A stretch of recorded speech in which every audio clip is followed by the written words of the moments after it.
Hello, hello, hello.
Hello, good afternoon.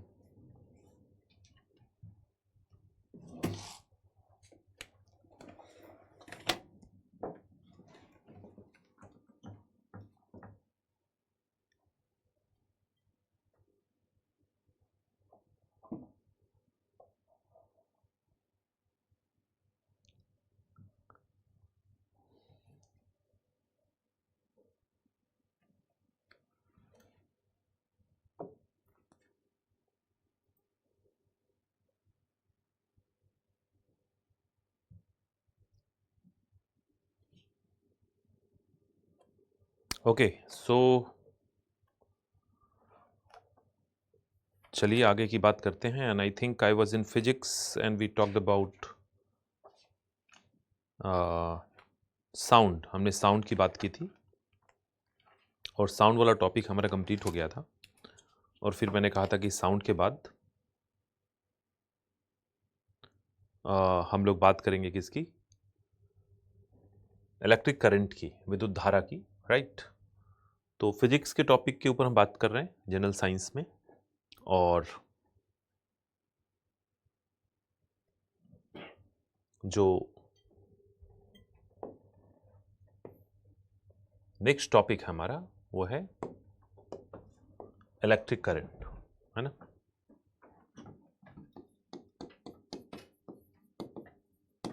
Electric current, electric current.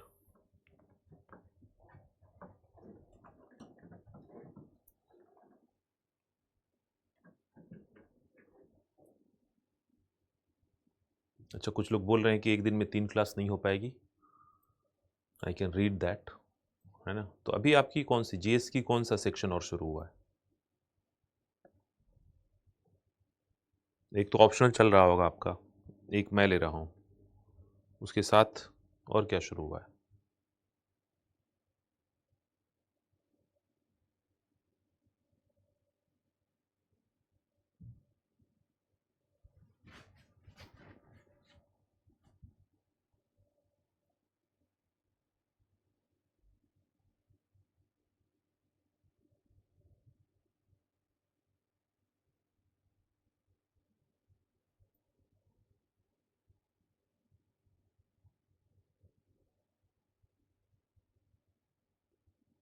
Okay,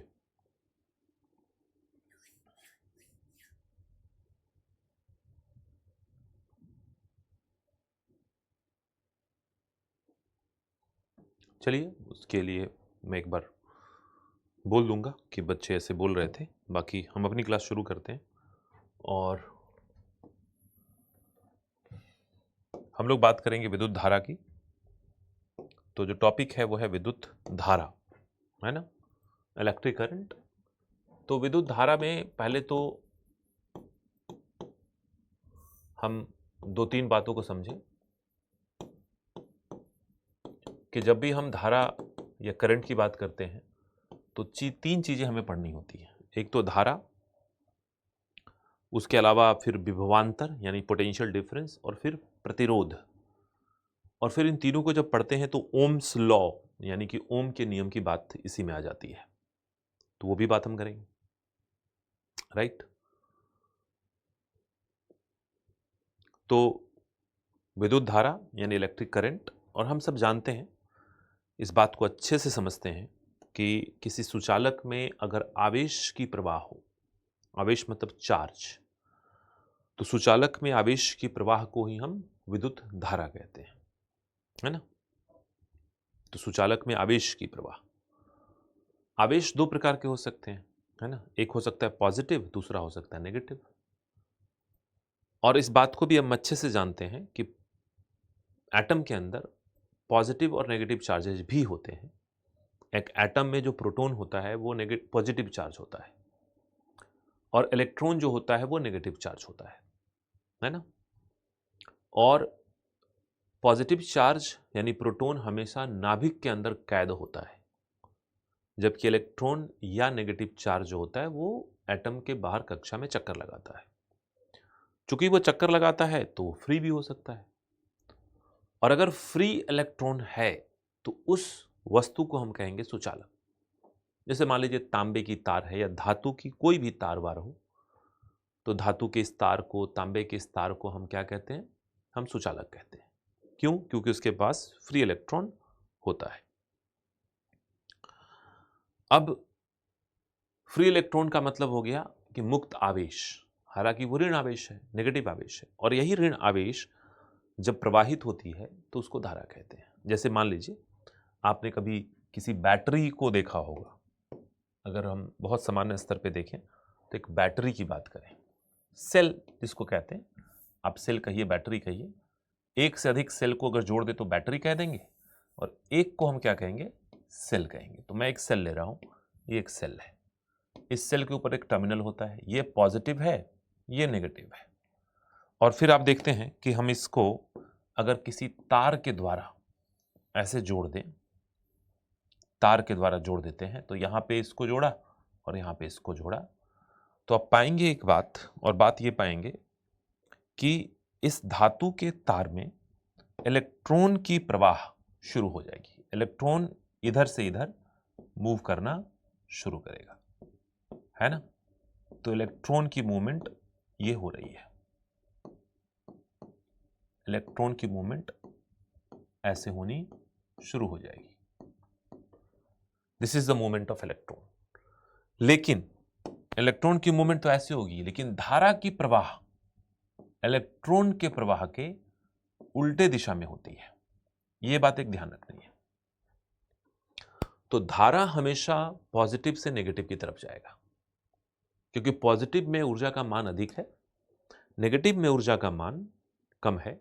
और आप जानते हैं कोई भी चीज अपने अधिक से अपने कम की तरफ जाती है, अपने अधिक से अपने कम की तरफ जाती है, तो वो पॉजिटिव से नेगेटिव की तरफ जाना शुरू होगा।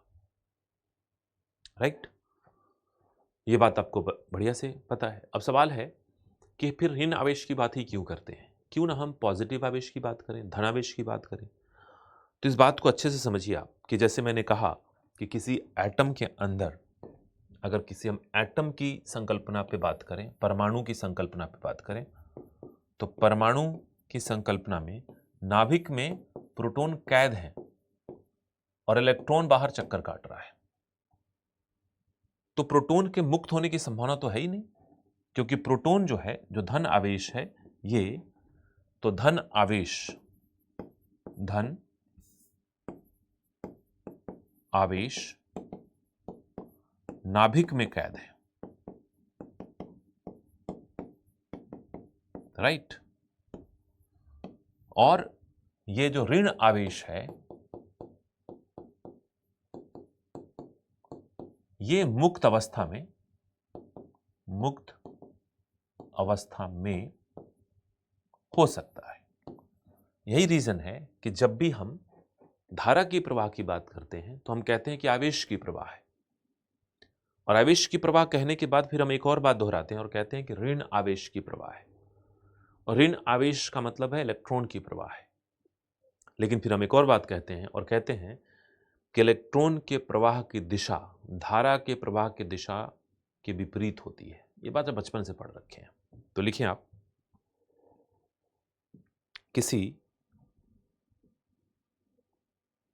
किसी सुचालक में, किसी सुचालक में आवेश की प्रवाह को, किसी सुचालक में आवेश की प्रवाह को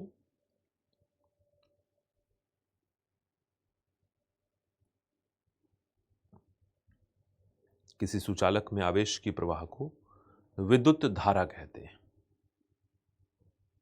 आवेश की प्रवाह को विद्युत धारा कहते हैं,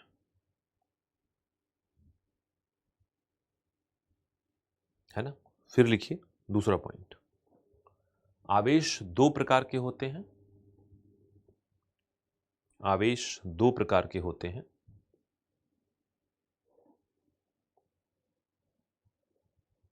पहला, धन आवेशित प्रोटॉन, धन आवेशित प्रोटॉन जो परमाणु के नाभिक में बंद होते हैं। जो परमाणु के नाभिक में बंद होते हैं। धन आवेशित प्रोटॉन जो परमाणु के नाभिक में बंद होते हैं। और दूसरा लिखिए, ऋण आवेशित इलेक्ट्रॉन। ऋण आवेशित इलेक्ट्रॉन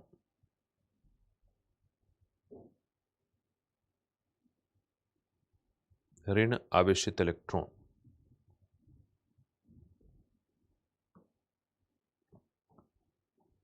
जो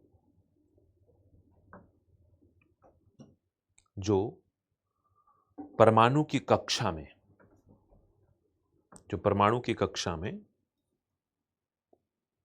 मुक्त अवस्था में मुक्त अवस्था में पाए जाते हैं।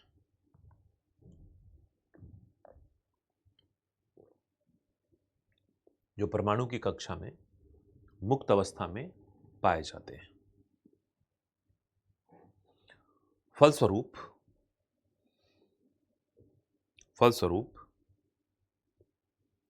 किसी सुचालक में आवेश का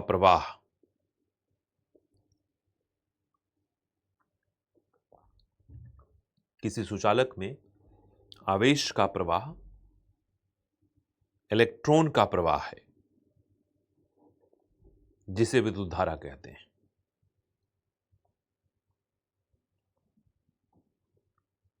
किसी सुचालक में आवेश का प्रवाह इलेक्ट्रॉन का प्रवाह है, जिसे विद्युत धारा कहते हैं।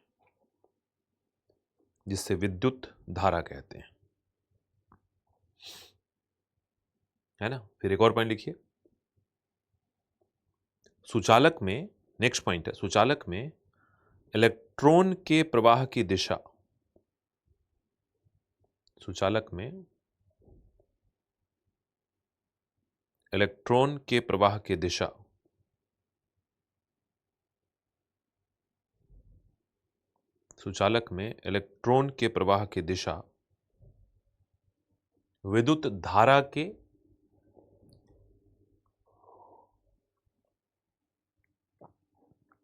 विद्युत धारा के प्रवाह के दिशा के विपरीत होती है।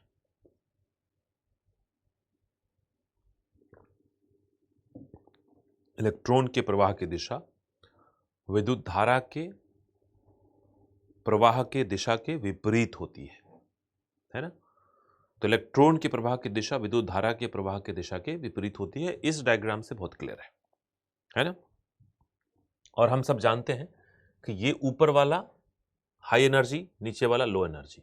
तो इस ऊपर वाले को कहते हैं, हम एक नाम देते हैं, इसको कहते हैं उच्च विभव। विभव मतलब ऊर्जा का ही स्वरूप है। और नीचे वाले को कहते हैं निम्न विभव।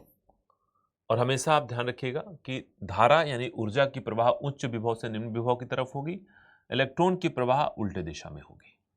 ये क्लैरिटी के साथ आप जो भी डायग्राम बना है उसको बना लेंगे।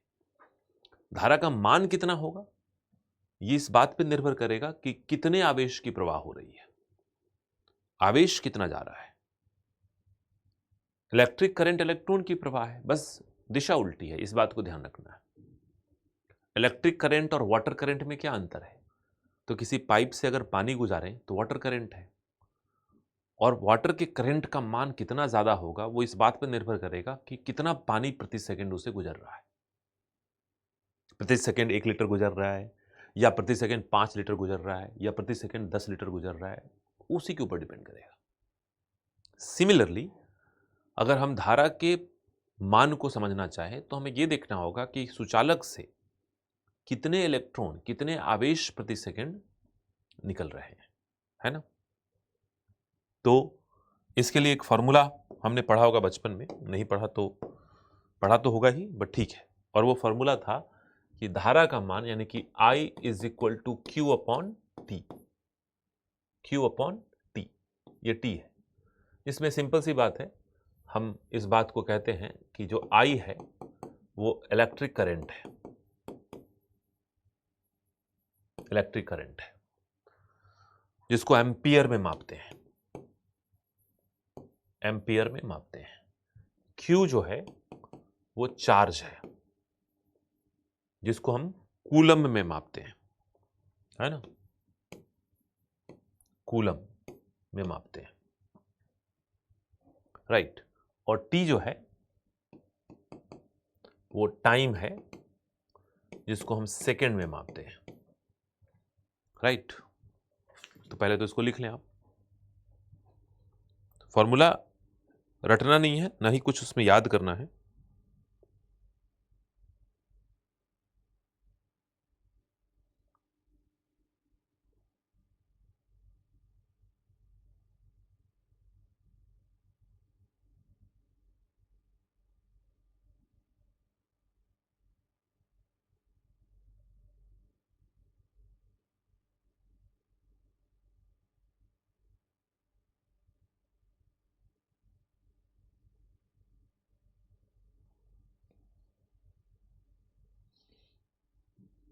राइट।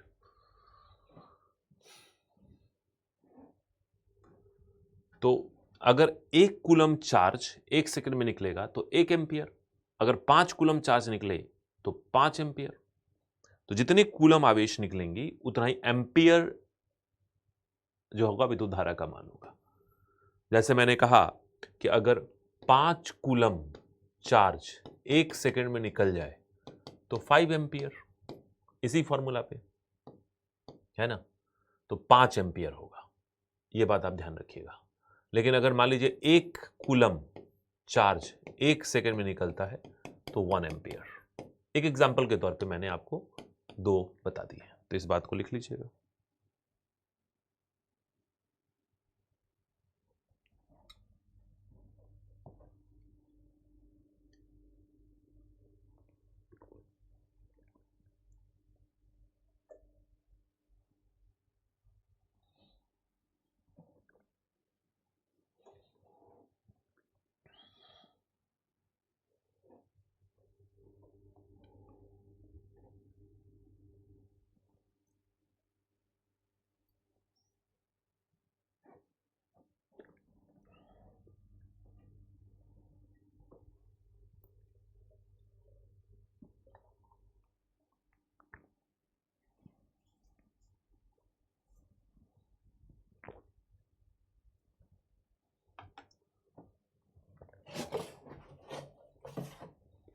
ठीक है।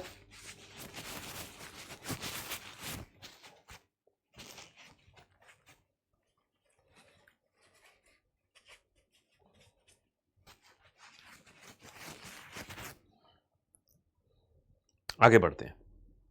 अब इस डायग्राम में आपने देखा पीछे कि ये उच्च विभव और निम्न विभव, ये अधिक विभव है, ये कम विभव है, और इस विभव के अंतर के कारण ही ये धारा प्रवाहित होती है।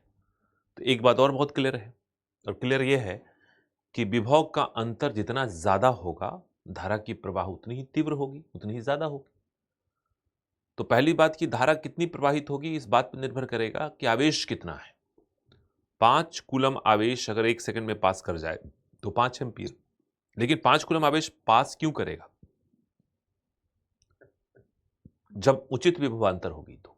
जैसे मान लीजिए आप एक नल में पानी के प्रवाह को देखते हैं, नल खोलते हैं तो पानी बड़ी तेजी से निकलता है, इसको हम कहेंगे वाटर करंट। लेकिन टंकी जितनी ऊंचाई पर होगी पानी का फोर्स उतना ही ज्यादा होगा, क्योंकि टंकी की ऊंचाई जितना बढ़ाएंगे तो उसका विभव का मान उतना ही बढ़ेगा। और अगर टंकी मान लीजिए 20वें माले पर है तो 20 माले के बाद जो ग्राउंड फ्लोर होगा उस पर पानी खोलेंगे तो भयंकर फोर्स से पानी आएगा। आप कहेंगे कि वाटर करंट का मान बहुत ज्यादा है, कारण है कि टंकी बड़ी ऊंचाई पर रखी है तो विभवांतर का मान ज्यादा है। ग्राउंड फ्लोर पे विभव कम है, ऊंचाई कम है, और 20वें माले पे ऊंचाई बहुत ज्यादा है, तो दो ऊंचाइयों के बीच का अंतर अधिक होने से विभवांतर का मान बढ़ गया, और विभवांतर का मान अगर बढ़ गया तो फिर हम कहेंगे कि धारा का मान भी बढ़ जाएगा, प्रति सेकंड पानी की प्रवाह बढ़ जाएगी। कोई दिक्कत तो नहीं है ना? इसलिए आप पाओगे कि किसी भी बैटरी के ऊपर, हम आगे बढ़ते हैं, है ना, किसी भी बैटरी के ऊपर आप पाओगे कि जैसे ये देखो डायग्राम, ये बैटरी ही तो है ना, और किसी भी बैटरी के ऊपर आप क्या पाएंगे कि इसके ऊपर कहीं ना कहीं किसी न किसी रूप में लिखा होता है 1.5 वोल्ट, लिखा होता है 1.5 वोल्ट, 1.5 वोल्ट लिखा होता है। यानी वो कहता है कि ये उच्च विभव है, ये निम्न विभव है, लेकिन इन दोनों विभव के बीच का अंतर कितना है? 1.5 वोल्ट है। और इसी रीजन से, इसी अंतर के कारण ऊर्जा उच्च विभव से निम्न विभव की तरफ जाती है, लेकिन इलेक्ट्रॉन उल्टे दिशा में जाता है ना।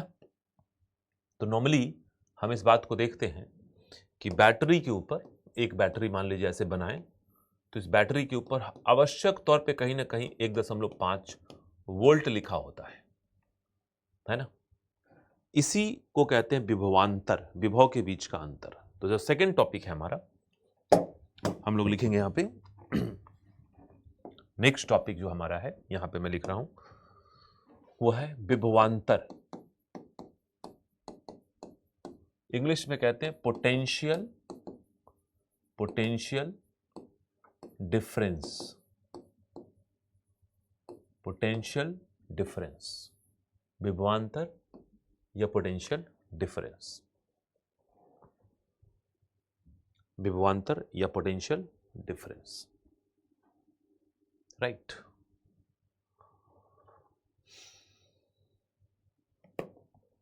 विभवांतर या पोटेंशियल डिफरेंस।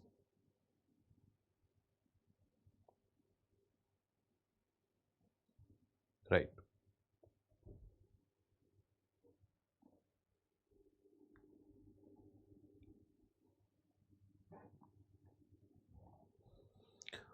लिखिए, विद्युत धारा के प्रवाह के लिए, विद्युत धारा के प्रवाह के लिए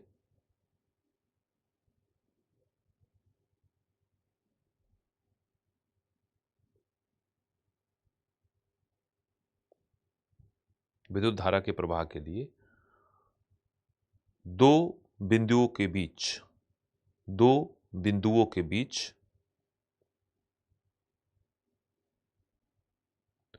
ऊर्जा स्तर में, ऊर्जा स्तर में अंतर की आवश्यकता होती है, अंतर की आवश्यकता होती है। ऊर्जा स्तर में अंतर की आवश्यकता होती है,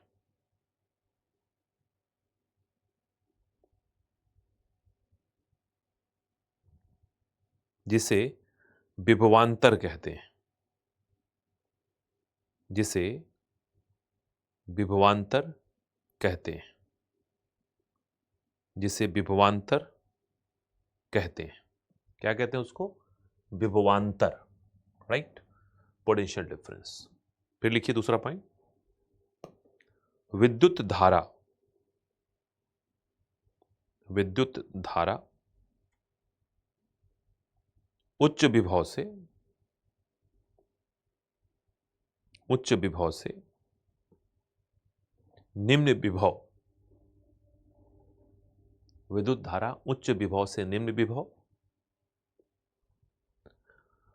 या उच्च ऊर्जा से निम्न ऊर्जा, उच्च विभव से निम्न विभव या उच्च ऊर्जा से निम्न ऊर्जा के क्षेत्र में प्रवाहित होती है, प्रवाहित होती है। तो अब सवाल यह है कि फिर विभवांतर पैदा कैसे किया जाए? ये जो दो बिंदुओं के बीच का ऊर्जा स्तर का अंतर है, उसको पैदा करने के क्या तरीके हैं? तो ध्यान दीजिएगा, इन दो वस्तुओं के या दो बिंदुओं के बीच के ऊर्जा स्तर में जो अंतर पैदा करना है, उसके लिए आपको कुछ डिवाइस, कुछ युक्ति यूज करनी पड़ेगी, जैसे सेल, बैटरी, डायनमो, है ना, जनरेटर। ये सब जितने भी तरीके हैं, ये सिर्फ इसलिए हैं कि हम विभवांतर पैदा कर पाए, है ना। तो जहां जहां से विद्युत धारा की प्राप्ति होती है, आप ध्यान रखिएगा कि उस जगहों पे कुछ नहीं होता। हम कई बार रासायनिक और कई बार भौतिक क्रियाओं के द्वारा हम वहां पे विभवांतर पैदा करते हैं।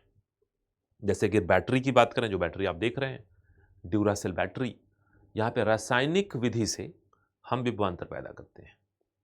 लेकिन जब जनरेटर चलाते हैं, जब डायनेमो घुमाते हैं, तो वहां पे हम यांत्रिक विधि से, मैकेनिकल, भौतिकी की विधि से विभवांतर पैदा करते हैं। तो लिख सकते हैं सेल, बैटरी, डायनेमो, जनरेटर, 4 चीजें बोली मैंने। सेल, बैटरी, डायनेमो, जनरेटर आदि का प्रयोग, सेल, बैटरी, डायनेमो, जनरेटर आदि का प्रयोग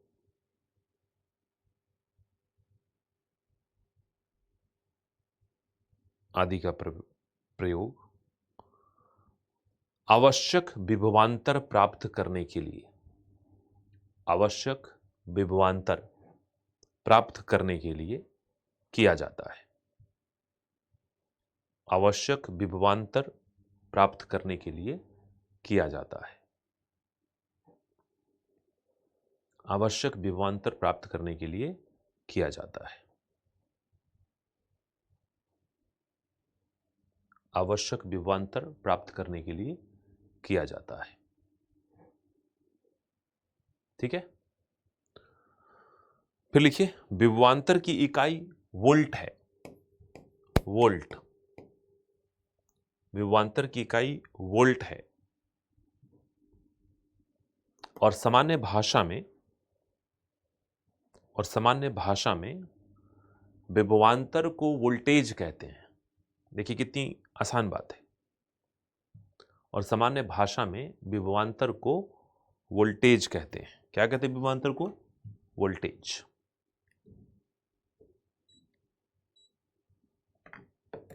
सामान्य भाषा में विभवांतर को वोल्टेज कहते हैं। तो वोल्टेज जैसे शब्द से हमारा परिचय बचपन से ही हो चुका है, और वोल्टेज और धारा के बीच के इस अंतर को भी हम समझते हैं। हम बचपन से इस बात को जानते हैं कि जब भी हम कहते हैं कि वोल्टेज बहुत ज़्यादा आ गया, तो हम अपने उपकरणों को बंद कर देते हैं, क्योंकि वोल्टेज बहुत ज़्यादा आने का मतलब ये होता है कि बहुत ज़्यादा वोल्टेज तो बहुत ज़्यादा धारा, और धारा की मात्रा आवश्यकता से ज़्यादा अगर हो जाए तो हमारे विद्युत उपकरणों को नुकसान पहुंच सकता है। फिर एक और मामला होता है, वोल्टेज बहुत कम हो गया है, तब भी विद्युत उपकरण बंद कर देते हैं, कई बार तो चलता भी नहीं है, क्योंकि वोल्टेज जैसे ही कम हुआ तो धारा की मान भी कम हो जाएगी। तो उसी वोल्टेज को पोटेंशियल डिफरेंस, तय बात है। मैं कहूं विभवांतर बढ़ गया तो विभव के बीच का अंतर बढ़ गया, धारा का मान बढ़ गया। और विभवांतर घट गया तो विभव के बीच का अंतर घट गया, धारा का मान घट गया, और उसी को वोल्टेज कहा, है ना? क्लियर है? तो वोल्टेज हम बचपन से कहते आ रहे हैं। आज हम उसी वोल्टेज को एक नया नाम के रूप में जानते हैं, और वो है पोटेंशियल डिफरेंस। कल होके अगर मान लीजिए आप घर पे हैं और एकदम से तेज वोल्टेज आई और बिजली के बल्ब जो हैं वो कई बार फूट जाते हैं, कई बार चटक जाते हैं, कई बार काम करना बंद कर देते हैं, जल जाते हैं, तो हम कहते हैं हाई वोल्टेज के चलते ऐसा हुआ है। आप ये भी कह सकते हैं कि हाई पोटेंशियल डिफरेंस के चलते ऐसा हुआ है, उच्च विभवांतर के कारण हुआ है, कह सकते हैं, राइट? तो ये बात आप ध्यान रखिएगा। और इसी चीज को हमने कहा अभी अभी एक और बात हम पढ़ सकते हैं, और वो ये पढ़ सकते हैं कि V is directly proportional to I, है ना? तो V is directly proportional to I। यहां पे V क्या है? पोटेंशियल डिफरेंस है,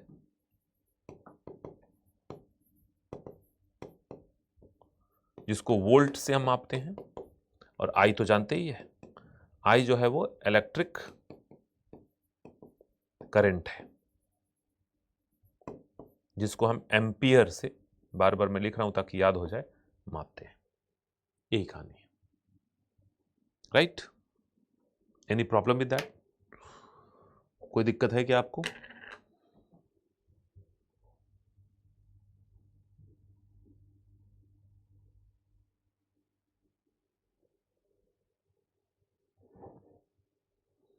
बैटरी और सेल में क्या अंतर है? एक वचन को कहेंगे सेल, बहुवचन को कहेंगे बैटरी। अगर आपने बहुत सारे बैटरीज को एक साथ लगा दिया, सॉरी बहुत सारे सेल को एक साथ लगा दिया, तो उसी को हम कहते हैं बैटरी। तो एक को सेल और सीरीज ऑफ सेल को बैटरी, और कुछ नहीं, राइट। तो ये बात हो गई विभवांतर की। तो बात तो स्पष्ट हो गई, दो बातों को हम समझ चुके हैं। अब सोचिए, अगली बात जो हम पढ़ने जा रहे हैं बड़ा इंटरेस्टिंग सा है, बड़ा ही मजेदार है, उस बात को समझेंगे आप। ये देखिए विभवांतर दिखा हुआ है, 1.5 वोल्ट का विभवांतर है ना, विभव के बीच का अंतर है। अभी जो हम पढ़ने जा रहे हैं वो है ओम का नियम, है ना। तो टॉपिक का नाम है ओम्स लॉ।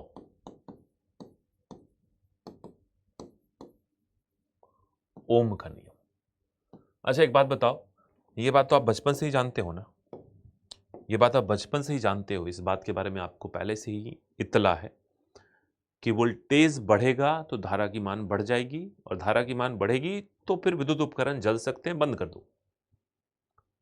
ये शायद हम 10 साल 11 साल के थे तब तक ये बात हम समझ चुके थे, है ना। घर में कहते सुनते लोगों के बारे में हमने जान लिया था कि high voltage means more current and that can be damaging to the electrical equipment. Low voltage means less current that can also be damaging to the equipments. इसलिए आप देखोगे कि हमारे गांव में आज भी विद्युत की सप्लाई उतनी अच्छी नहीं मानी जाती, हमेशा फ्लक्चुएशन होता है, हमेशा वोल्टेज ऊपर नीचे होता है। तो आज भी जो मेरा गांव का घर है, जो मेरा नेटिव प्लेस है, जहां मेरी पुश्तैनी घर है, वहाँ भी आज भी टीवी चलाने में जब जाता हूँ, जब भी घर जाता हूँ, तो टीवी के बगल में स्टेबलाइज़र होता है। स्टेबलाइज़र से हम विद्युत धारा के या विभवांतर के मान को कम और ज़्यादा करते हैं।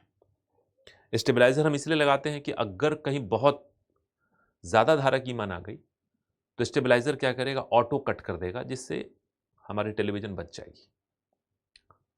और फिर हम उसको स्टेप डाउन करके, उसके नंबर को कम करके, उसको घुमाकर और धारा के मान को कम कर लेते हैं।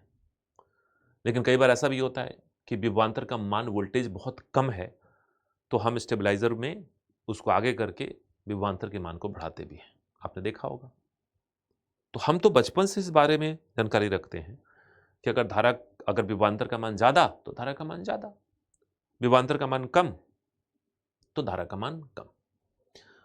ओम को ये बात नहीं पता थी, यानी इस मामले में ओम जो थे वो इतने लकी नहीं थे। कारण है कि जब ओम थे तो उनके पास विद्युत धारा की सुविधा नहीं थी जैसे हमारे घरों में है।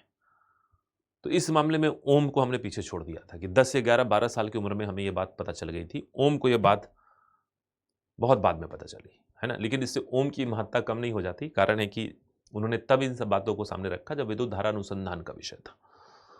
और ओम लॉ क्या कहता है? ओम लॉ सिंपल सी एक बात कहता है, देखिए अभी हमने पढ़ा कि जो V है डायरेक्टली प्रोपोर्शनल है I का, अभी पढ़ा। इसी बात को उन्होंने कहा, यही बात उनकी लॉ बन गई। एक छोटी सी बात जो बचपन से जानते हैं, और उस छोटी सी बात को जो हम बचपन से जानते हैं, ओम का नियम का आधार बना। लेकिन हम सब जानते हैं कि प्रोपोर्शनिटी के साइन को हटाने के लिए कांस्टेंट से मल्टीप्लाई करना पड़ता है। तो ओम ने कांस्टेंट की भी बात की, और उस कांस्टेंट का नाम था R। तो ओम ने कहा V is equal to I R, V is equal to I R. ये इसका मेन फॉर्मूला बना, I और R। और इस फॉर्मूला में देखिए क्या है मामला, इस फॉर्मूला में है V जो है वो है पोटेंशियल डिफरेंस, I जो है वो है इलेक्ट्रिक करंट, आपने पढ़ा भी, और R जो है वो है रेसिस्टेंस, प्रतिरोध। और प्रतिरोध किसका होता है? हमेशा प्रतिरोध हमेशा सुचालक का होता है। जिस चालक में धारा की प्रवाह हो रही है उसका प्रतिरोध होता है। तो ओम ने कहा कि यह बात सत्य है कि विद्युत धारा का मान विभवांतर पर निर्भर करेगा, लेकिन इसमें प्रतिरोध की भूमिका भी होगी। तो V is directly proportional to I, that is fine, but V और I यानी कि I का जो वैल्यू होगा वो R के साथ भी वेरीफाई होगा, है ना। और इसी चीज को हम एक और पॉइंट कह सकते हैं, है ना।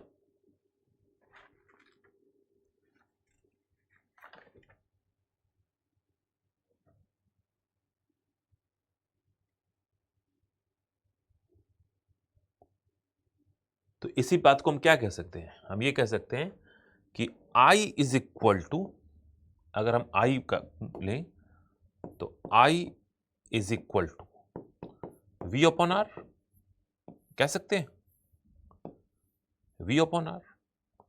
तो I is equal to V upon R। देखिए बात तो एक ही है, इसी फॉर्मूला को रखा कि विभवांतर ज्यादा होगा तो I का मान ज्यादा होगा, लेकिन प्रतिरोध ज्यादा होगा तो I का मान कम होगा। क्लियर है? चलिए तो लिख लीजिए पहले तो इसको, इस पूरे फॉर्मूला को लिखिए।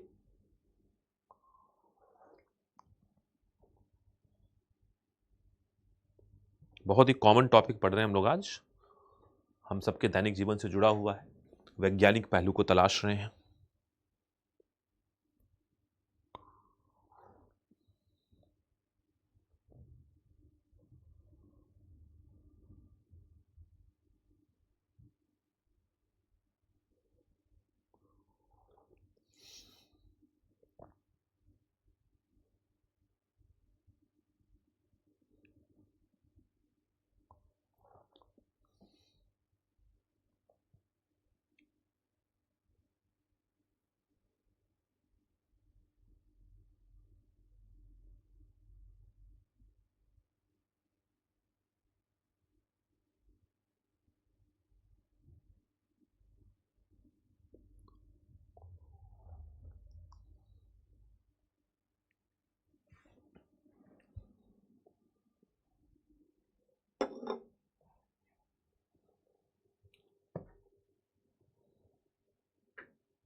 ओके, तो रेसिस्टेंस के बारे में समझते हैं।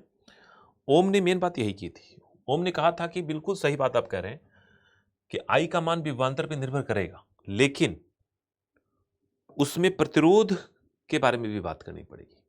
वो तब होगा जब प्रतिरोध कांस्टेंट होगा। प्रतिरोध का मतलब होता है कि अगर इलेक्ट्रॉन की प्रवाह किसी धारा, किसी सुचालक से हो रही हो, इलेक्ट्रॉन की प्रवाह किसी सुचालक से हो रही हो, तो सुचालक ने जो अवरोध पैदा किए उसको प्रतिरोध कहेंगे। जैसे मान लीजिए मैं एक एग्जांपल देता हूं कि आप सड़क पे अपनी बाइक को, स्कूटी को या कार को चलाते हैं, तो सड़क पे जब अपने बाइक, स्कूटी और कार को चलाते हैं तो आप देखते हैं ना, बाइक, स्कूटी और कार तो चलने के लिए बने हैं, लेकिन बाइक, स्कूटी, कार कितनी तेजी से चल पाएंगे ये सिर्फ बाइक के इंजन पे डिपेंड नहीं करता।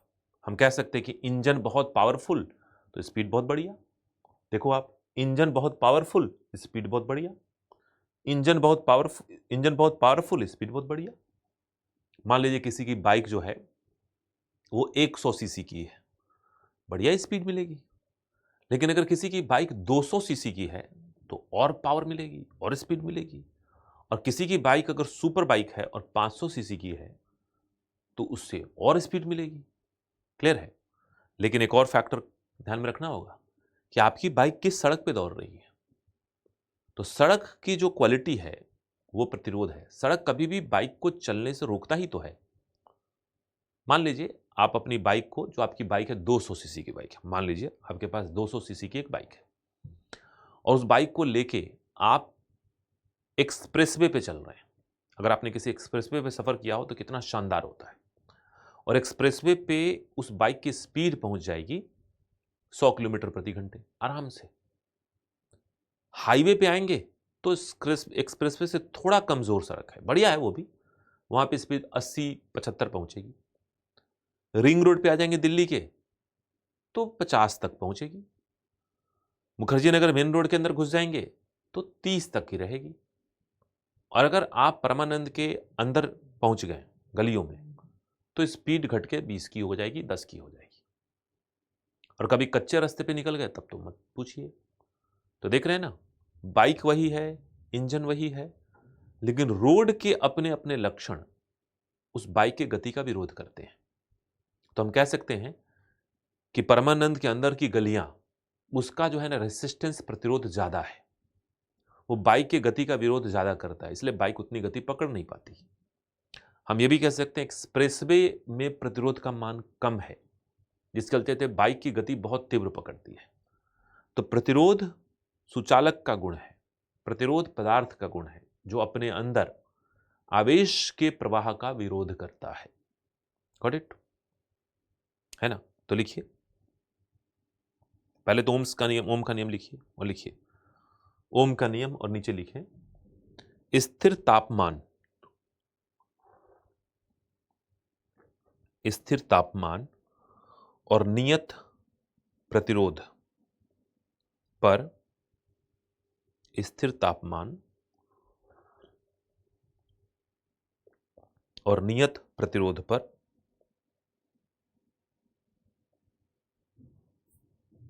धारा का मान, धारा का मान विभवांतर के समानुपाती होता है।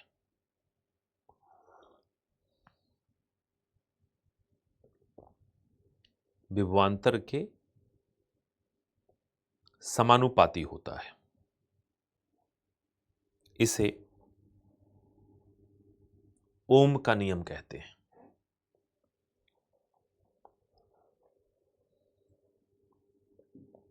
इसे ओम का नियम कहते हैं। तो ओम साहब ने बात वही की, उन्होंने कही कि धारा का मान विभवांतर के समानुपाती होता है, लेकिन दो फैक्टर लगा दिए। कहा कि स्थिर तापमान और स्थिर प्रतिरोध। तो फिर से मैं बोलता हूं, स्थिर तापमान और नियत प्रतिरोध पर, नियत मतलब कांस्टेंट प्रतिरोध पर धारा का मान विभवांतर के समानुपाती होता है। इसे ओम का नियम कहते हैं। इसे हम ओम का नियम कहते हैं। ठीक है? तो ध्यान दीजिएगा, इस बात को अच्छे से समझिएगा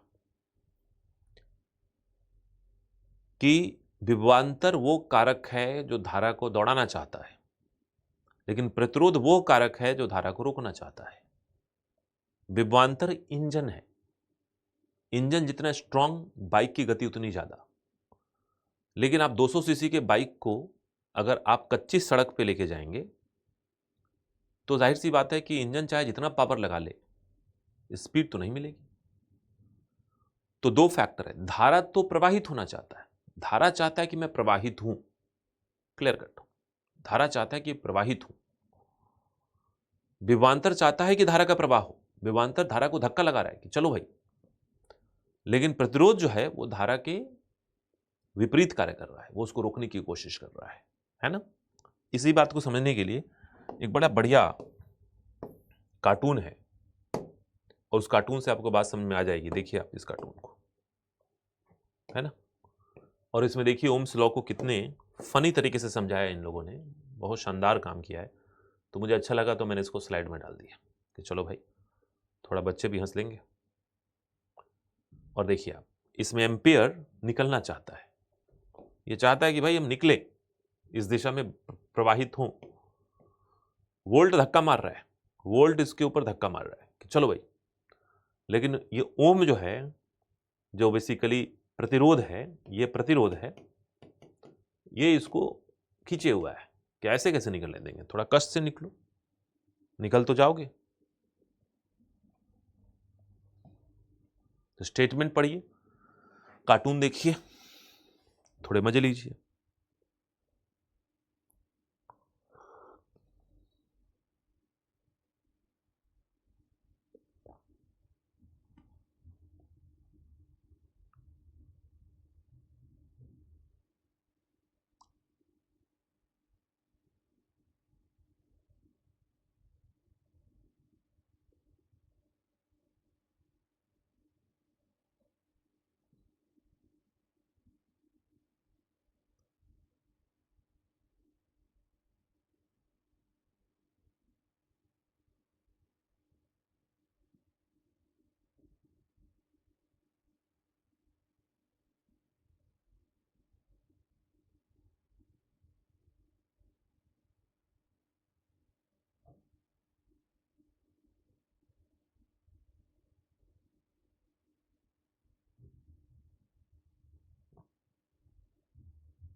ठीक है,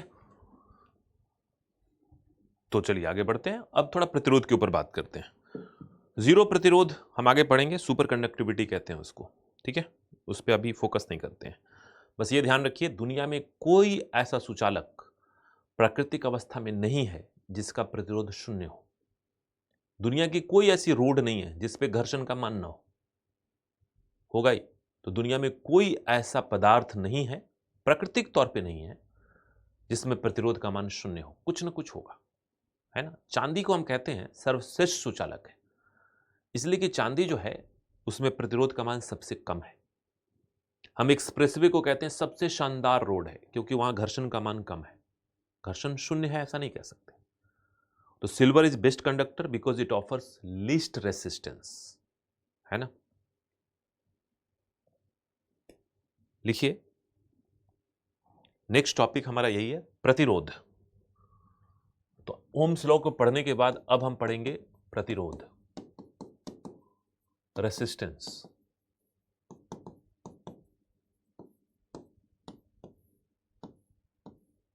लिखिए,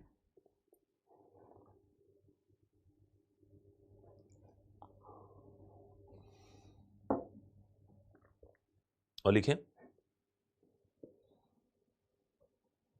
यह पदार्थ का गुण है,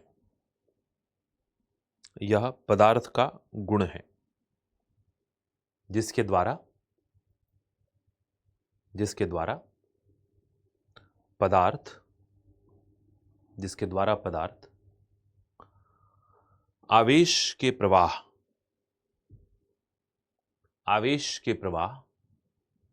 या धारा के प्रवाह का विरोध करता है, जिसके द्वारा पदार्थ आवेश के प्रवाह या धारा के प्रवाह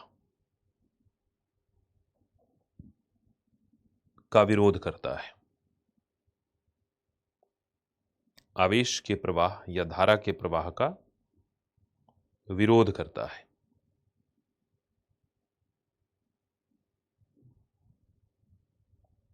आवेश के प्रवाह या धारा के प्रवाह का विरोध करता है ना।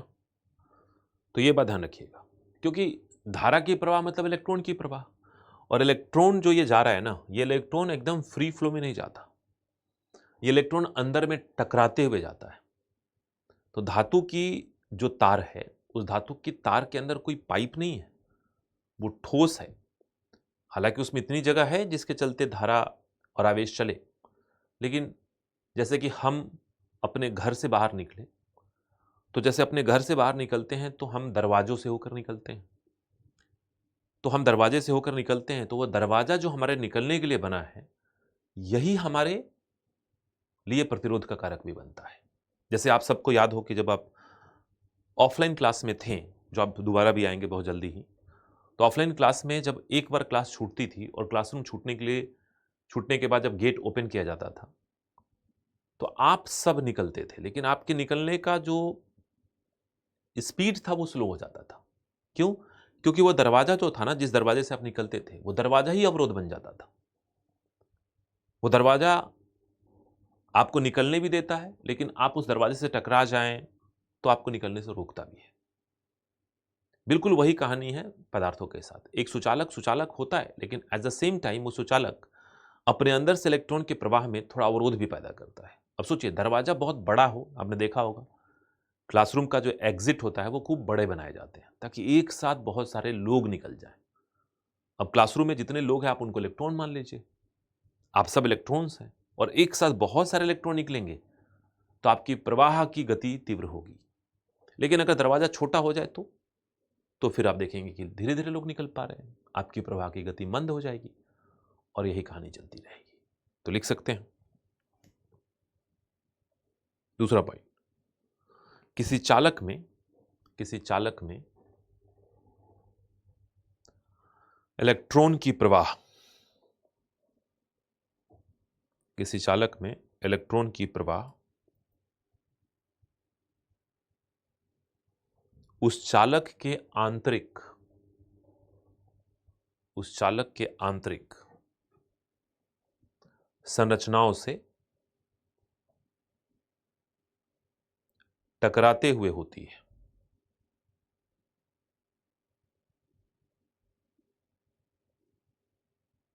टकराते हुए होती है, जो प्रतिरोध का कारण बनता है।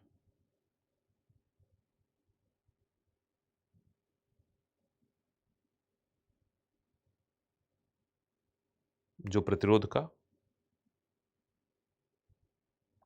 कारण बनता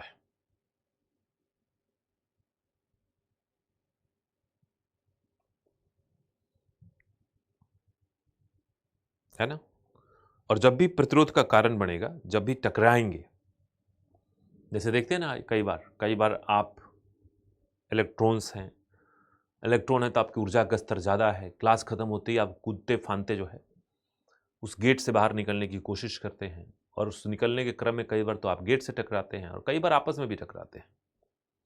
और जब भी टकराहट होगी, जैसे एक व्यक्ति दूसरे व्यक्ति से टकरा गया, तो कई बार तो टकराने के बाद लड़ने लगते हैं लोग, क्योंकि टेम्परेचर बढ़ जाता है ना दिमाग का, और लड़के कई बार तो हाथापाई की नौबत भी आ जाती है साल 2 साल में एक बार। ये क्यों ऐसे किया, जानबूझ के किया, आप चप्पल पे पैर रख दिया, गिर गए, उलट गए, है ना। यही रीजन यहां भी है। जब भी प्रतिरोध होगा तो प्रतिरोध के कारण ऊर्जा की कुछ मात्रा ऊष्मा में बदल जाएगी। तो आप क्लास से निकल के आराम से जाके लाइब्रेरी में पढ़ते हैं तो समय का सदुपयोग होता, लेकिन क्लास से निकलते समय आप एक दूसरे से टकरा गए, टकराने के बाद लड़ लिए, और लड़ने के बाद अपना समय जो है उधर व्यर्थ कर दिए। तो जो चीजें लाइब्रेरी में यूज होनी थी वो यहां लड़ाई में खर्च हो गई और तापमान बढ़ा दिया। तो लिखिए एक और पॉइंट, प्रतिरोध के कारण, प्रतिरोध के कारण विद्युत ऊर्जा की कुछ मात्रा, विद्युत ऊर्जा की कुछ मात्रा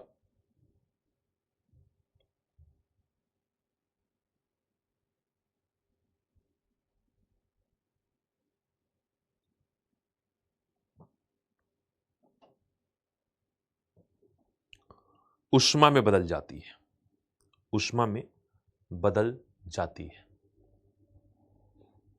विद्युत ऊर्जा की कुछ मात्रा ऊष्मा में बदल जाती है। फलस्वरूप प्रतिरोध एक नकारात्मक प्रभाव है। प्रतिरोध एक नकारात्मक प्रभाव है। प्रतिरोध एक नकारात्मक प्रभाव है। क्लियर है। तो प्रतिरोध क्या है? एक नकारात्मक प्रभाव है। इस बात को ध्यान में रखिएगा, है ना। अब देखिए, प्रतिरोध के आधार पर भी कहा गया कि जिस वस्तु में प्रतिरोध का मान बहुत ज्यादा होगा, किसी वस्तु में प्रतिरोध का मान बहुत ही ज्यादा है, तो हम कहेंगे कि वो वस्तु क्या है? वो वस्तु कुचालक है। इतना प्रतिरोध है कि इलेक्ट्रॉन हिल ही नहीं पा रहा, दरवाजे ही बंद है। और जिस वस्तु में प्रतिरोध का मान कम है वो होगा सुचालक। लेकिन ध्यान दीजिएगा, प्रतिरोध तो होगा। शून्य प्रतिरोध प्राकृतिक तौर पे नहीं पाई जाती। मैंने फिर से कहा, चांदी सर्वश्रेष्ठ सुचालक है क्योंकि प्रतिरोध कम है, कम है, शून्य नहीं है। तो लिखिए, कुचालकों में,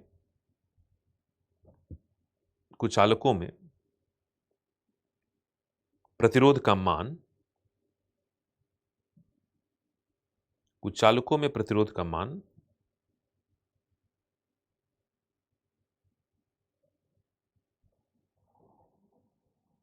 अत्यधिक होता है। कुचालकों में प्रतिरोध का मान अत्यधिक होता है, जबकि सुचालकों में प्रतिरोध का मान कम होता है। जबकि सुचालकों में प्रतिरोध का मान कम होता है। सुचालकों में प्रतिरोध का मान कम होता है ना। ठीक है। और एक और बात लिखिए, प्रतिरोध की इकाई, प्रतिरोध की इकाई ओमेगा है। प्रतिरोध की इकाई ओमेगा है, सॉरी ओम है। प्रतिरोध की इकाई ओम है, ओम है और इसे ओमेगा से डिनोट करते हैं या ओमेगा से प्रदर्शित करते हैं। तो प्रतिरोध की इकाई ओम है, ऐसे लिख सकते हैं, प्रतिरोध की इकाई ओम है, OHM है, और इसे ओमेगा से, दिस इज ओमेगा, इसे ओमेगा से प्रदर्शित करते हैं। प्रतिरोध की इकाई ओम है और इसे ओमेगा से प्रदर्शित करते हैं। कोई दिक्कत तो नहीं है? तो अब तो बात प्रतिरोध की समझ में आ गई कि प्रतिरोध सुचालक का गुण है, प्रतिरोध विद्युत धारा का गुण नहीं है, प्रतिरोध पदार्थ और सुचालक का गुण है जिसके द्वारा वो धारा की विरोध करेगा, है ना। तो सड़क कैसी है इसके ऊपर भी डिपेंड करेगा कि बाइक कितनी स्पीड चलेगी। हालांकि बाइक की स्पीड बाइक के इंजन पे भी डिपेंड करेगी। अब देखिए नेक्स्ट टॉपिक है प्रतिरोध को प्रभावित करने वाले कारक। तो टॉपिक है हमारा प्रतिरोध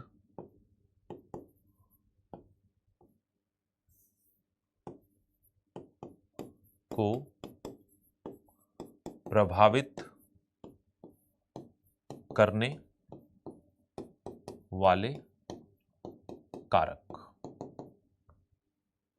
प्रतिरोध को प्रभावित करने वाले कारक।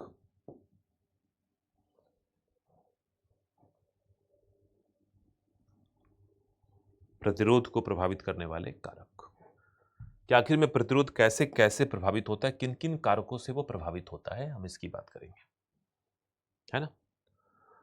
तो पहला पदार्थ खुद है, तो फर्स्ट लिखेंगे पदार्थ। पदार्थ, तो पदार्थ बदलेगा, प्रतिरोध बदल जाएंगे। तो लिखिए, लिखिए अलग अलग पदार्थों में प्रतिरोध का मान अलग अलग होता है। अलग अलग पदार्थों में प्रतिरोध का मान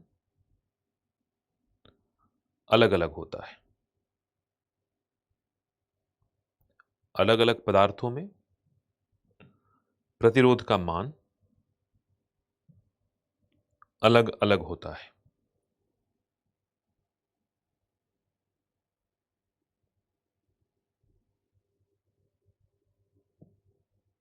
है ना। तो अलग अलग पदार्थ में प्रतिरोध का मान अलग अलग होता है। पहली तो बात ये हो गई, चांदी में सबसे कम है, उससे थोड़ा ज्यादा तांबे में है, और ऐसे करके आप अलग अलग पदार्थों में अलग अलग देखेंगे। दूसरा जो है सेकंड, वो है तापमान। तापमान, तो लिखें आप एक और पॉइंट और लिखें, तापमान बढ़ने पर, तापमान बढ़ने पर प्रतिरोध का मान भी बढ़ता है। तापमान बढ़ने पर प्रतिरोध का मान भी बढ़ता है। हालांकि समानुपातिक नहीं है, आप सीधा ऐसे लिख सकते हैं कि टेम्परेचर बढ़ेगा तो रेसिस्टेंस बढ़ेगा। किस फॉर्मूला से बढ़ेगा ये हमारा मामला नहीं है, बस यह है कि समानुपातिक तौर पे नहीं बढ़ रहा, है ना। लेकिन हाँ, ये बात तय है कि तापमान बढ़ेगा तो प्रतिरोध का मान बढ़ना ही बढ़ना है। किस दर से बढ़ेगा वो बात अलग है, वो मत पढ़िए। 5 डिग्री पे तापमान है तो प्रतिरोध का मान अगर 2 है तो 10 डिग्री पे प्रतिरोध का मान 3 हो सकता है, 20 डिग्री पे 10 हो सकता है। तो तापमान बढ़ेगा, प्रतिरोध का मान बढ़ेगा, लेकिन समानुपातिक तौर पे ऐसा कुछ रिलेशनशिप नहीं है ना। तीसरा है थर्ड, सुचालक की लंबाई।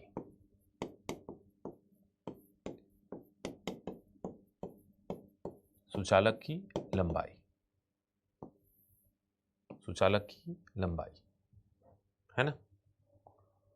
और सुचालक की लंबाई में ध्यान दीजिएगा, सुचालक की लंबाई को हम एल कहते हैं, एल, एल कहेंगे उसको, right, that is called L. और सुचालक की लंबाई एल के बारे में कहा गया कि लंबाई जिस अनुपात में बढ़ेगी प्रतिरोध का मान उतना ही ज्यादा बढ़ेगा। तो उसमें कहा गया कि R is directly proportional to L, है ना। R is directly proportional to L। ठीक है, इतना से काम चल जाएगा। तो R is directly proportional to L। जितनी लंबाई बढ़ेगी उतना ही प्रतिरोध का मान बढ़ेगा। मान लीजिए एक तार है 1 मीटर का, और 1 मीटर के तार का प्रतिरोध अगर 1 ओम है तो 2 मीटर के तार का प्रतिरोध 2 मीटर हो जाएगा, 2 ओम हो जाएगा। 5 मीटर के तार का प्रतिरोध 5 ओम हो जाएगा। 25 मीटर के तार का प्रतिरोध 25 ओम हो जाएगा। सिंपल सी बात याद रखनी है। सड़क जितनी लंबी होगी, गाड़ियों के टकराने की संभावना उतनी ज्यादा होगी, और गाड़ियां आपस में टकरा रही हैं, रुक जा रही हैं, यही प्रतिरोध है। तो सुचालक की लंबाई बढ़ती जाए और प्रतिरोध का मान बढ़ता जाए, समानुपातिक तौर पे है ना। और चौथी बात जो ध्यान रखेंगे आप, वो यह है सुचालक की मोटाई। मोटाई मतलब क्रॉस सेक्शनल एरिया कितना है, एरिया कितना मोटा तार है। और उसमें सिंपल सा एक रूल लगता है कि R is inversely proportional to A, यानी तार की मोटाई जितनी ज्यादा होगी प्रतिरोध का मान उतना ही कम होगा। सड़क जितनी चौड़ी होगी ट्रैफिक का फ्लो उतना ही शानदार होगा। तो सड़क बहुत लंबी हो, जाम लगने के चांस ज्यादा है, लेकिन सड़क बहुत चौड़ी हो तो जाम लगने के चांस बहुत कम है, स्पीड ज्यादा होगी, है ना। क्लियर है। तो प्रतिरोध को प्रभावित करने वाले कारकों में हमने पढ़ा कि पदार्थ अलग अलग, प्रतिरोध अलग अलग। तापमान बढ़ाएंगे प्रतिरोध बढ़ेगा, लेकिन इसके बीच का संबंध समानुपातिक नहीं है। लेकिन दो चीज बहुत इंपॉर्टेंट है, सुचालक की लंबाई बहुत इंपॉर्टेंट, ये दोनों इंपॉर्टेंट है। लंबाई जितनी ज्यादा होगी प्रतिरोध का मान उतना ही ज्यादा होगा, और चौड़ाई जितनी अधिक होगी प्रतिरोध का मान उतना ही कम होगा। यह बात ध्यान रखनी है। क्लियर है। तो ये दोनों बहुत इंपॉर्टेंट है, इसको लिख लीजिए, लिखिए।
डन। अब इन सभी बातों के आधार पर कुछ अलग से चर्चा करते हैं। जैसे दुनिया जानती है, आप भी जानते हैं इस बात को लेकर कि चांदी जो है वो सर्वश्रेष्ठ सुचालक है। लेकिन अभी अभी तो ये बात कही जा रही है कि लंबाई बढ़ेगा तो प्रतिरोध का मान बढ़ जाएगा। तो हमारे पास, मैं यहाँ पे एक एग्जांपल देता हूँ, देखिए ध्यान से, अगली स्लाइड की तरफ बढ़ते हैं। और मैं कहता हूँ, देखिए ध्यान से, यहाँ पे अगर मैं कहूँ कि सिल्वर वायर है, सिल्वर वायर चांदी की तार है, और चांदी की तार बड़ी लंबी सी है, ये इतनी लंबी चांदी की तार है और बड़ी पतली भी है। और यहीं पे कंपैरिजन करते हैं इसका आयरन वायर से। जो आयरन जो है वो भी सुचालक है, लेकिन चांदी के मुकाबले में तो बट नहीं है।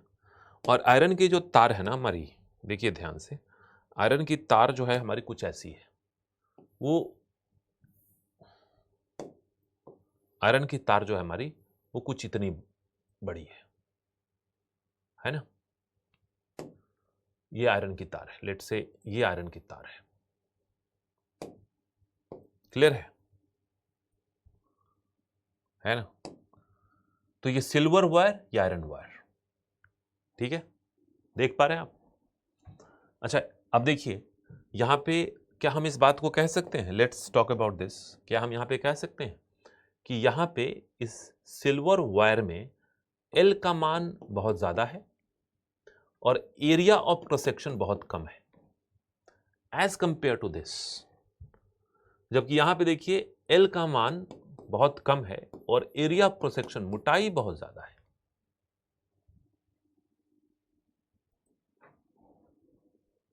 है ना। क्या इस बात को कह सकते हैं, इत्तेफाक रखते हैं। विपुल कह रहे हैं कि टेम्परेचर बढ़ने पर इलेक्ट्रॉन का फ्लो भी बढ़ जाएगा। ऐसा नहीं होता विपुल, टेम्परेचर बढ़ने पर इलेक्ट्रॉन में रैंडम मूवमेंट बढ़ जाती है। तापमान बढ़ने पर इलेक्ट्रॉन की कंपनशीलता बढ़ जाती है। कंपनशीलता जब बढ़ेगी तो प्रतिरोध पैदा होगा। सोचिए आप क्लास से निकल रहे हो और सीधे तरीके से निकल रहे हो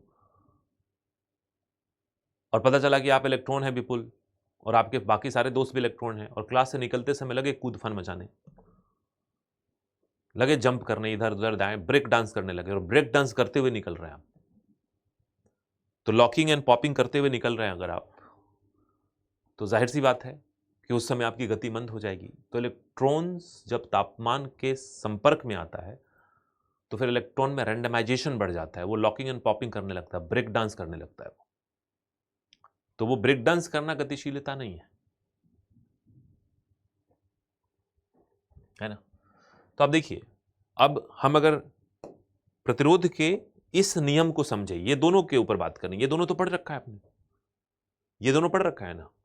इस दोनों के आधार पर देखें तो हम कह सकते हैं, क्या हम इस बात को कह सकते हैं, यहां पे देखिए कि इसके कारण रेसिस्टेंस का मान, आर का मान बढ़ जाएगा और इसके कारण आर का मान घट जाएगा। Can we say that?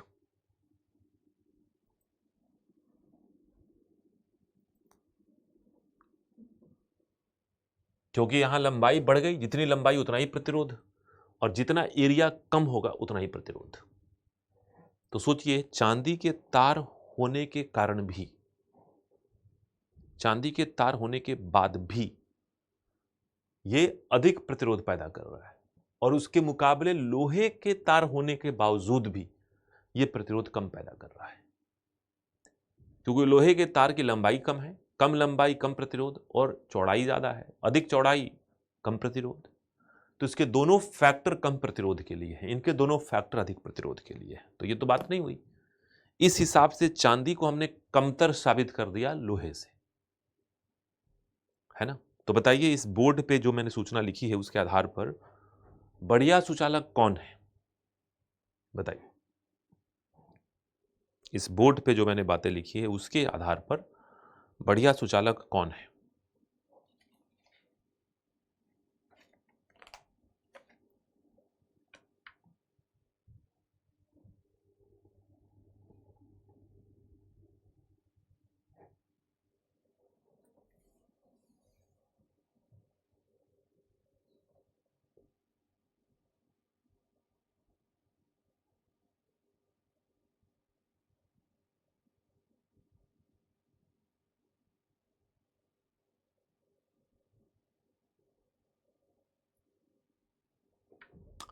ठीक है, अभी फिलहाल तो आपको आयरन लग रहा है, लेकिन हम सब जानते हैं, दुनिया जानती है कि silver is a best conductor.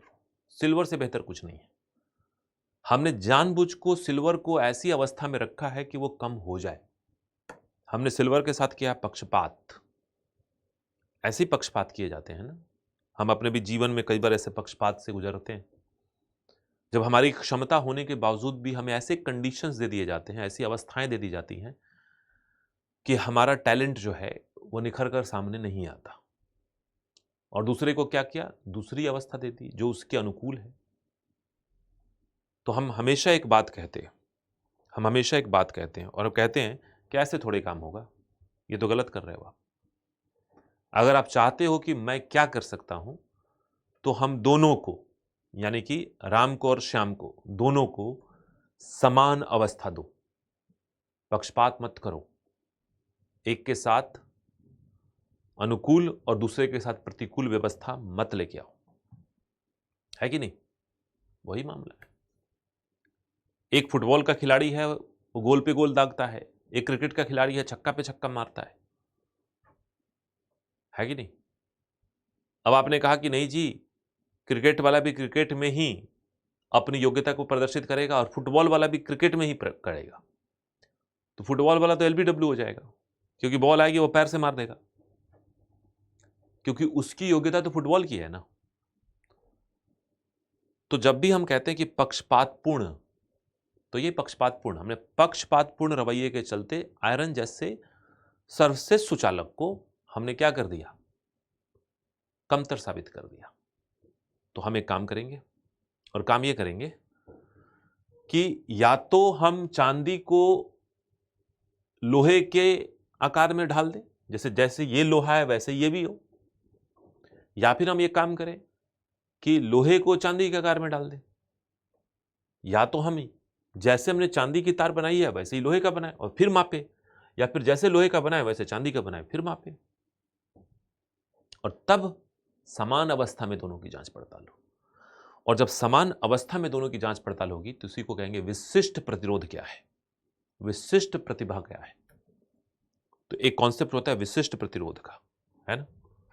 तो ध्यान दीजिएगा, लोगों ने कहा कि ये गलत है, ये गलत है, ये नहीं होना चाहिए, ऐसे आप नहीं कर सकते, आप पक्षपातपूर्ण रवैया अपना रहे। तो हमने एक वैज्ञानिकों ने कहा कि ठीक है, नहीं अपनाएंगे। तो क्या करेंगे?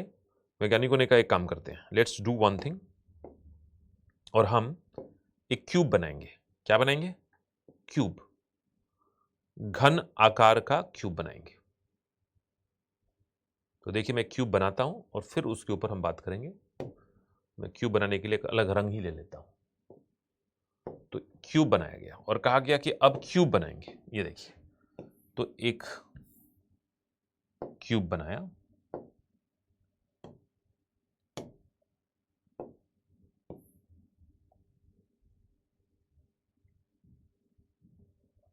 राइट, क्यूब हो गया, और एक और क्यूब बनाया,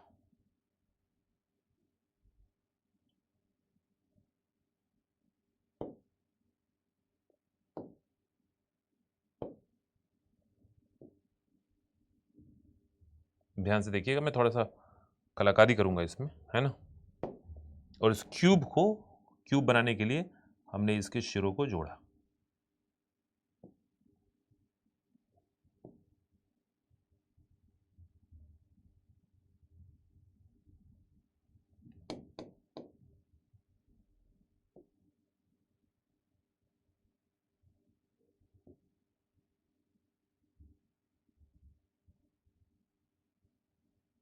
इससे बेहतर है कि मैं हाथ से बना दूं भाई। तो क्यूब बनाया, और क्यूब बनाने के बाद ये देखिए क्यूब, ये क्यूब जैसा लग रहा है, ये क्यूब है, राइट? और इसी क्यूब को, इस क्यूब को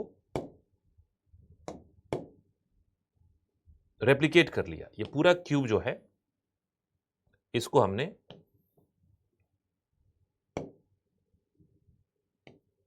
यहां भी रखा। तो कितने क्यूब हो गए? 2 क्यूब हो गए। अब ध्यान दीजिएगा, एक चांदी का क्यूब है, एक लोहे का क्यूब है। इस क्यूब की जो लंबाई है, ये यहां से यहां तक का जो है वो 1 मीटर है। तो अब इसकी लंबाई क्या हो गई? 1 मीटर, और एरिया क्या हो गया? 1 मीटर स्क्वायर। यहां भी इसकी, ये क्या है? 1 मीटर। अब बताइए इसकी लंबाई क्या है? 1 मीटर। इसका एरिया क्या है? 1 मीटर स्क्वायर। अब आप पाएंगे कि इस प्रोसेस में कोई पक्षपात नहीं है। कोई पक्षपात है क्या? हमने चांदी का एक क्यूब लिया जिसकी लंबाई 1 मीटर है, जिसका area of cross section 1 metre square है ना? फिर यहां पे भी वही कहानी किया। तो अब देखो आप इस कंडीशन में आप पाओगे कि इसका रेसिस्टेंस, ध्यान दीजिएगा ये चांदी का है, इसके प्रतिरोध का मान कम है और इसके प्रतिरोध का मान ज्यादा है, क्योंकि हम सब जानते हैं कि चांदी बेहतर सुचालक है, पदार्थ के स्तर पर चांदी बेहतर सुचालक है। क्लियर है? और इसी को कहेंगे स्पेसिफिक रेसिस्टेंस। स्पेसिफिक रेसिस्टेंस बना लीजिए फटाफट।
ओके, चलिए आगे बढ़ते हैं। तो इसी में कॉन्सेप्ट आता है विशिष्ट प्रतिरोध का, है ना, विशिष्ट प्रतिरोध का, जिसको हम कहते हैं रेसिस्टिविटी। तो टॉपिक वही है हमारा, विशिष्ट प्रतिरोध।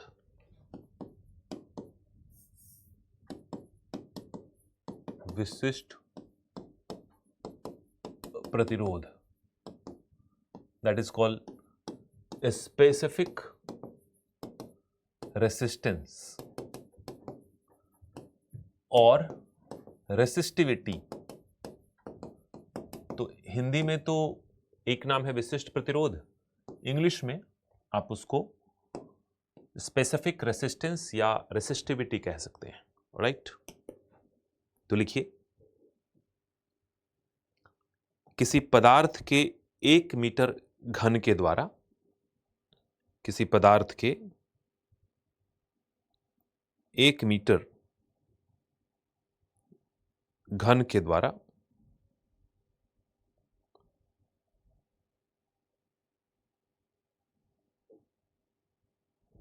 किसी पदार्थ के 1 मीटर घन के द्वारा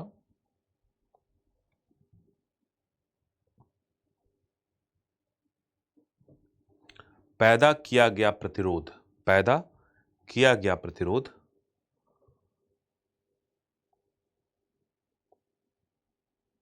उस पदार्थ का विशिष्ट प्रतिरोध कहलाता है। उस पदार्थ का विशिष्ट प्रतिरोध कहलाता है।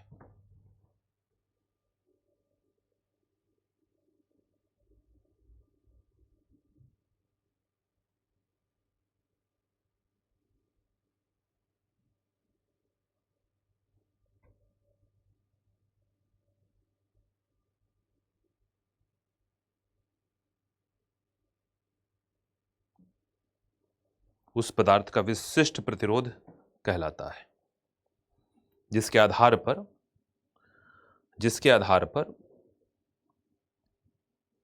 सर्वश्रेष्ठ सुचालक की पहचान की जाती है,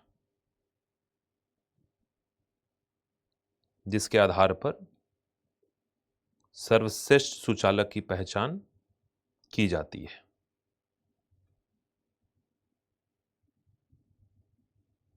जिसके आधार पर सर्वश्रेष्ठ सुचालक की पहचान की जाती है।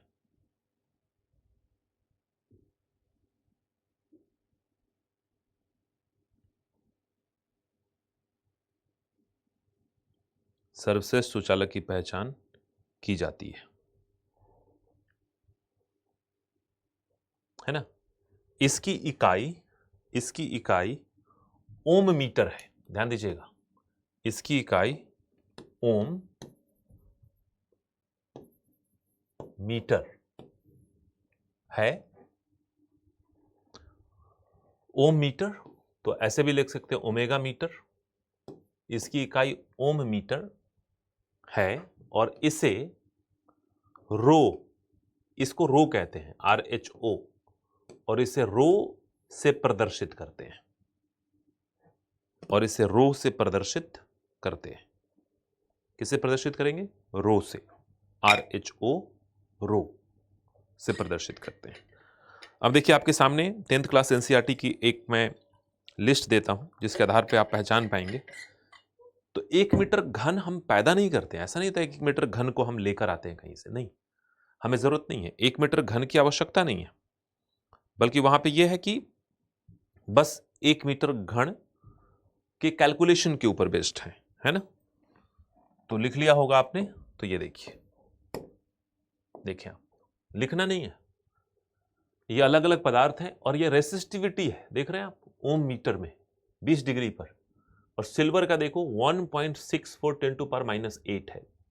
कॉपर का थोड़ा सा ज्यादा है, 1.72 10⁻⁸। एल्यूमिनियम का 2.83 तीसरे नंबर पे आ गया। टंगस्टन का 5.50, आयरन का निकेल का 7.80, आयरन का देखो सीधा 1 से 12 तक पहुंच गया, और फिर देखो कॉन्स्टेंटाइन का ये 49 और नाइक्रोम का 110। देख रहे हैं, रेसिस्टिविटी है, इसका मतलब क्या है, किसका मतलब है कि इसमें हम सबके लिए समान अवस्थाओं पर बातचीत कर रहे हैं, अलग अलग अवस्थाओं पर बातचीत नहीं कर रहे हैं, राइट। तो चलिए, ये भी बात हो गई। अब एक और टॉपिक पढ़ेंगे हम, और वो है कि प्रतिरोधों का संयोजन। इसको लिखने की जरूरत नहीं है, समझना है। तो टॉपिक का नाम है प्रतिरोधों का संयोजन। प्रतिरोधों का संयोजन हमने बचपन में पढ़ रखा है कि प्रतिरोधों का संयोजन 2 प्रकार से हो सकता है, और वो 2 प्रकार कौन कौन से हैं वो भी बता देता हूं। वो 2 प्रकार है सीरीज और पैरेलल, है ना। तो एक पढ़ते हैं हम सीरीज, समानांतर, है ना, और एक है पैरेलल। सॉरी, सीरीज का मतलब श्रेणी क्रम होता है, श्रेणी क्रम, श्रेणी क्रम, और दूसरा होता है पैरेलल, जिसको हम कहते हैं समानांतर, राइट। तो समानांतर क्लियर है, हमने बचपन में इसको पढ़ी रखा है, इसमें ऐसी 2 बार राय नहीं है कि नहीं पढ़ रखी होगी, बस एक बार थोड़ा बनाते हैं इसको। जैसे देखिए, मैं अगर हम श्रेणी क्रम की बात करें तो इसमें कहते हैं कि एक प्रतिरोध के तुरंत बाद दूसरा, दूसरे के बाद तीसरा, चौथा, पांचवा, हम जितने चाहे लगा सकते हैं, और सबको बैटरी से जोड़ देंगे। तो ये बैटरी से जोड़ दिया, तो ये जो 3 प्रतिरोध लगाए हमने, R1, R2 और R3, ये श्रेणी क्रम में है, और ये बैटरी है पॉजिटिव नेगेटिव, धारा की प्रवाह इस दिशा में ऐसे होती रहेगी, तो धारा की प्रवाह ऐसे होगी, क्लियर है। और अगर हम प्रतिरोध समानांतर क्रम में लगाएं तो कुछ ऐसा लगेगा, एक प्रतिरोध, फिर इसी जगह से देखिए एक प्रतिरोध लगाया, फिर यहीं से दूसरा प्रतिरोध, फिर यहां से तीसरा प्रतिरोध, और फिर इस जगह से हमने इसको कनेक्ट कर दिया। तो पॉजिटिव और नेगेटिव धारा की प्रवाह इस तरीके से हो रही है, इस बात को आप समझ रहे हैं, है ना। तो पहले तो इस डायग्राम को बना लीजिए फटाफट, और 10वीं क्लास की उस पुरानी बात को याद कीजिए एक बार मन में।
ओके, अब देखो इसमें क्या हमें समझना होता है, उस बात को भी देखते हैं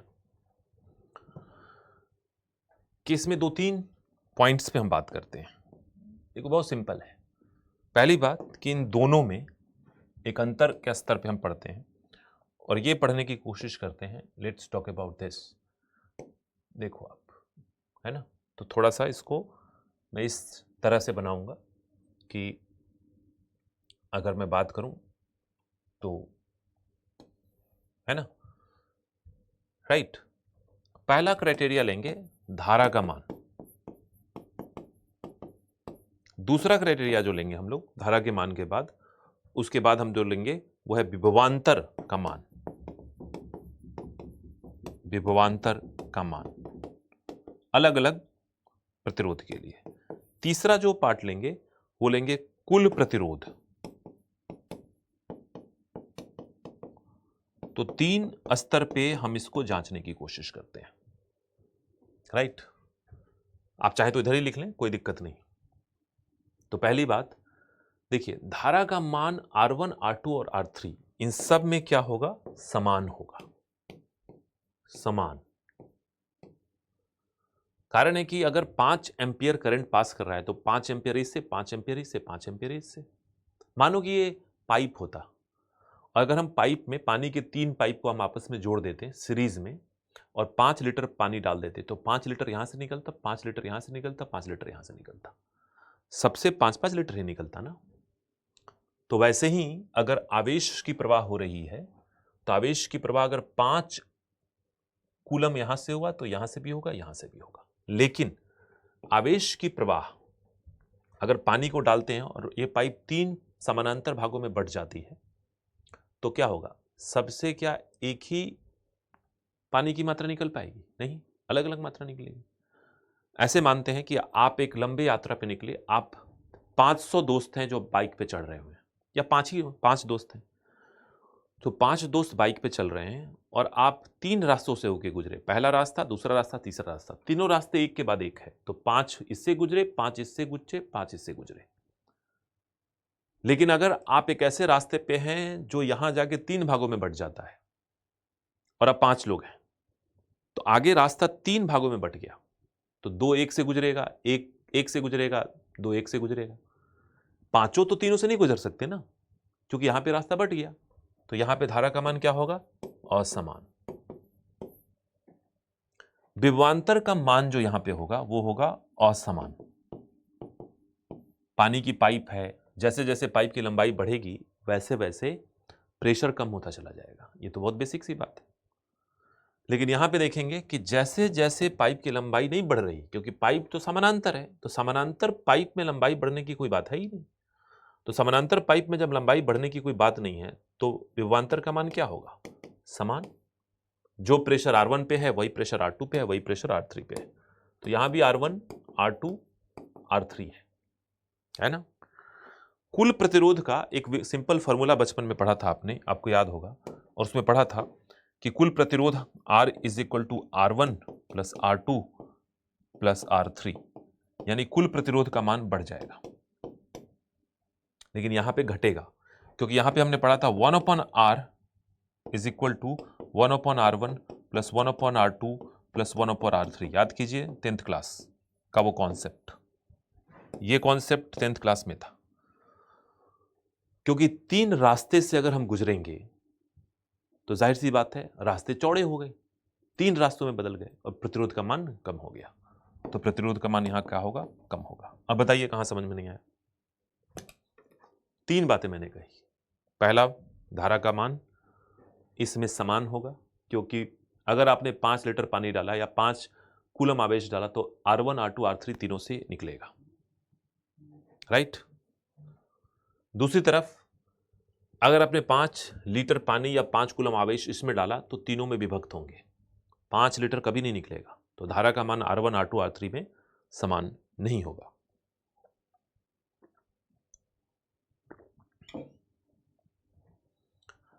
विभवांतर इसमें असमान होगा, लंबाई जैसे जैसे बढ़ेगी प्रतिरोध का मान, विभवांतर का मान चेंज होगा। यहां पे क्या, तीनों एक ही समानांतर दशा में है, तीनों की दूरी बराबर है बैटरी से, तो समान होंगे। और अगर आप कुल प्रतिरोध का मान जांचेंगे तो सबका जोड़ दीजिए, 1 2 3, लंबाई जितनी बढ़ेगी प्रतिरोध का मान उतना ही बढ़ेगा। इस कॉन्सेप्ट को लगा लीजिए। और इधर देखिए कि जितनी चौड़ाई बढ़ेगी प्रतिरोध का मान उतना ही घटेगा। ये समानांतर है तो चौड़ाई में है। एक और दिक्कत आती है, चौथा पॉइंट लिखिए, फोर्थ, नीचे लिखिए फोर्थ पॉइंट। तो यहां पे फोर्थ पॉइंट लिखिए, आप फोर्थ पॉइंट लिखिए। और फोर्थ पॉइंट कहां लिखेंगे आप लिखेंगे सीरीज में। और लिखिए एक उपकरण के बंद या फ्यूज होने पर, एक उपकरण के बंद या फ्यूज होने पर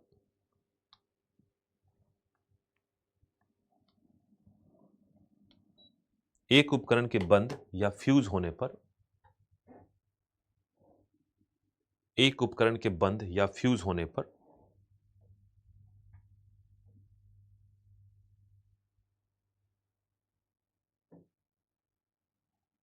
पूरा परिपथ भंग हो जाता है।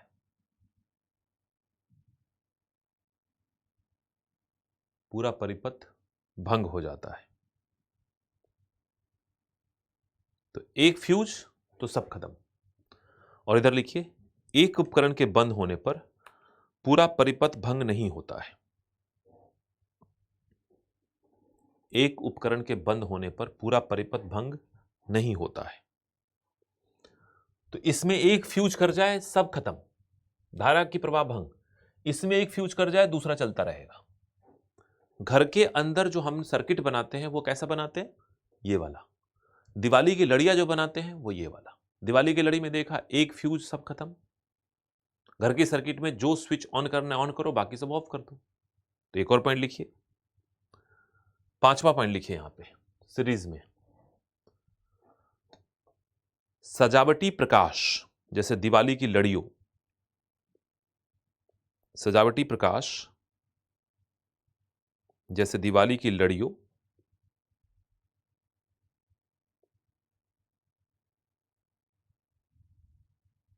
के लिए इसका प्रयोग किया जाता है। दिवाली की लड़ियों के लिए इसका प्रयोग किया जाता है।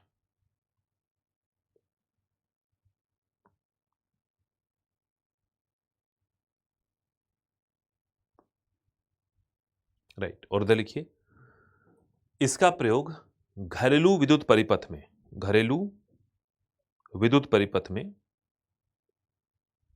किया जाता है। इसका प्रयोग घरेलू विद्युत परिपथ में किया जाता है।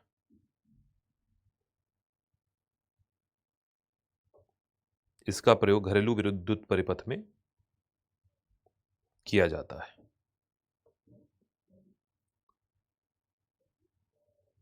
घरेलू विद्युत परिपथ में किया जाता है। ठीक है, तो कोई दिक्कत तो नहीं हुई। एक बार इसको पढ़ेंगे घर पे आप, और कोई दिक्कत होगी तो अगली क्लास में आप पूछेंगे। बहुत ही सिंपल सी बात थी ये, बहुत ही बेसिक बातों को हमने जो क्लास में पढ़ा था उसको दोहराया। सीरीज में होगा तो धारा का मान समान लेकिन विभवांतर असमान, कुल प्रतिरोध बढ़ जाएगा। दिवाली की लड़ियां ऐसी परिकल्पना पर है जो अच्छी बात नहीं है। एक बॉल फ्यूज होने पे बड़ी तकलीफ होती है। दूसरी तरफ पैरेलल जो घर की सर्किट है वो इसी पे आधारित है। ठीक है, अब बताएं कोई तकलीफ।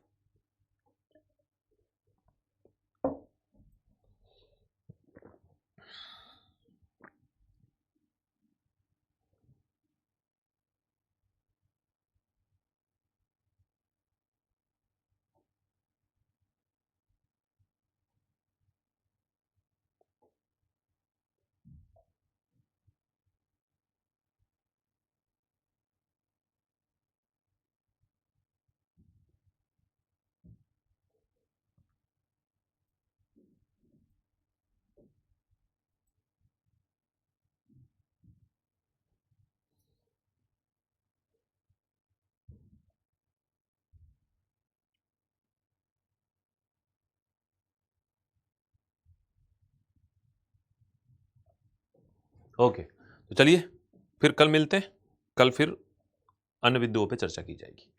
ठीक है, thank you, thanks a lot.